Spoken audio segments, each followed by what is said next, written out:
Սիրելի հեռուստադիտողներ, այսօրվա մեր վերլուծական թողարկումը պարզապես շունչ է կտրելու իր անկանխատեսելի, դաժան և ճակատագրական զարգացումներով։ Այն, ինչ կատարվում է մեր հերոսների հետ, վերածվել է իսկական գոյատևման կռվի, որտեղ սերն ու ատելությունը միահյուսվել են այնքան ամուր, որ ելքն այլևս անհնար է գտնել առանց զոհերի։ Ամեն ինչ սկսվում է Սարգսյանների տանը տիրող ծանր մթնոլորտից։ Մանանը չկարողանալով այլևս միայնակ կրել իր ներքին ցավը, Դավիթին պատմում է ամենասարսափելին։ Գրիշոն իրեն մեղադրել է երեխայից դիտավորյալ ազատվելու մեջ։ Լսելով այս հրեշավոր զրպարտությունը, Դավիթը պարզապես ապշում է ու զայրանում։ Որպես իսկական եղբայր, նա անմիջապես վերցնում է հեռախոսն ու զանգահարում Գրիշոյին, կոշտ և վերջնական պահանջ դնելով։ Նա հրամայում է Գրիշոյին այլևս երբեք չհամարձակվել անհանգստացնել Մանանին ու ընդմիշտ մոռանալ նրա հեռախոսահամարը։ Գրիշոն հայտնվում է կատարյալ շոկի մեջ։ Նա, ով իրեն զոհ էր համարում, հիմա բախվում է Սարգսյանների կոշտ հակահարվածին։ Իսկ Գերմանիայում Լեան փորձում է փրկել եղբոր բանականությունը։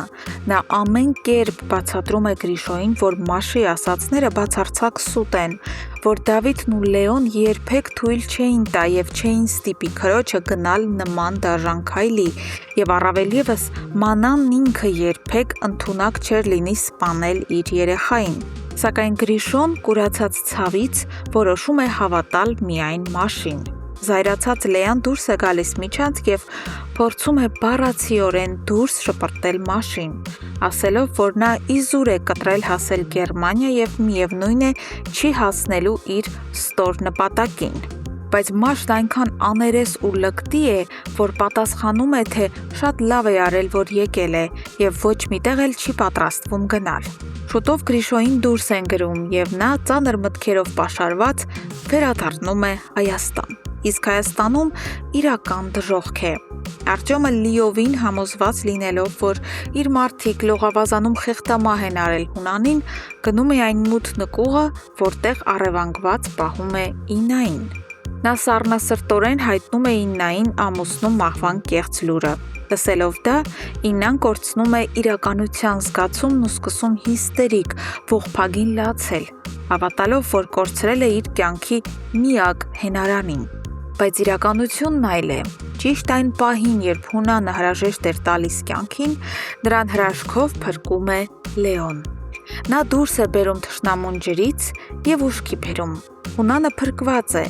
բայց այս հոգեբանական շոկը նրա համար անտանելի է։ Եվ հենց այդ պահին բակ է մտնում խիստ հարբած Վովան, ով պահանջում է Հունանից վերջապես ասել այն ճշմարտությունը, որն օրեր առաջ կիսատ էր մնացել։ Սակայն Հունանն այնպիսի սարսափելի աֆեկտային վիճակում է գտնվում, գիտակցելով, որ իրեն փրկել է հենց Սարգսյանների որդին, որ չի կարողանում կառավարել էմոցիաները և չափազանց ագրեսիվ կերպով դուրս է շպրտում և Լեոյին, և Վովային իր տան բակից։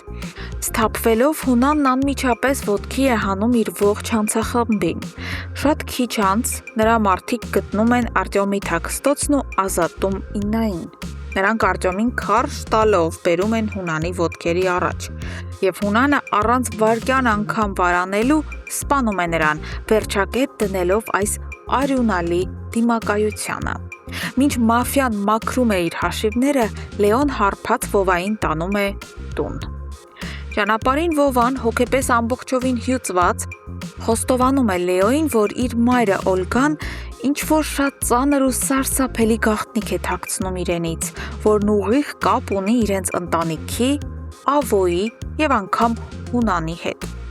Տուն հասնելուն պես, տեսնելով որդուն այս ողորմելի վիճակում, Օլգան ահավոր նեղվում է։ Լեոն և Վովան սկսում են ճնշել նրան, պահանջելով բացել խաղաքարտերը։ Եվ հենց այս գերլարված ճակատագրական վայրկյանին բացվում է դուռը և ներս է մտնում Ավոն, ձեռքին ծաղկեփունջ ու քաղցրավենիք։ Տեսարանը պարզապես կատարյալ աբսուրդի է նմանվում։ Լեոն ու Վովան զարմանքից ու զայրույթից քարանում են, չկարողանալով այլևս դիմանալ, Վովան ուղիղ նայում է Ավոյի աչքերին և խիստ տոնով հարցնում. «Այդ ինչ գաղտնիք կա, որ դուք ինձանից թաքցնում եք»։ Հարգելի հետևորդներ, իսկ դուք ինչ եք կարծում, արդյոք այս ճակատագրական պահին Ալվոն, տեսնելով իրավիճակի անելանելիությունը, կխոստովանի ողջ ճշմարտությունն ու կասի Վովային, որ նա իրականում Սարգսյանների որդին է, թե կհորինի հերթական ստոր հեքիաթը իր կաշին փրկելու համար։ Անպայման կիսվեք ձեր վարկածներով մեկնաբանություններում և իհարկե չմոռանաք բաժանորդագրվել մեր ալիքին առաջինը տեղեկանալու համար սերիալի ամենաթեր զարգացումներին։ Կհանդիպենք շատ շուտով։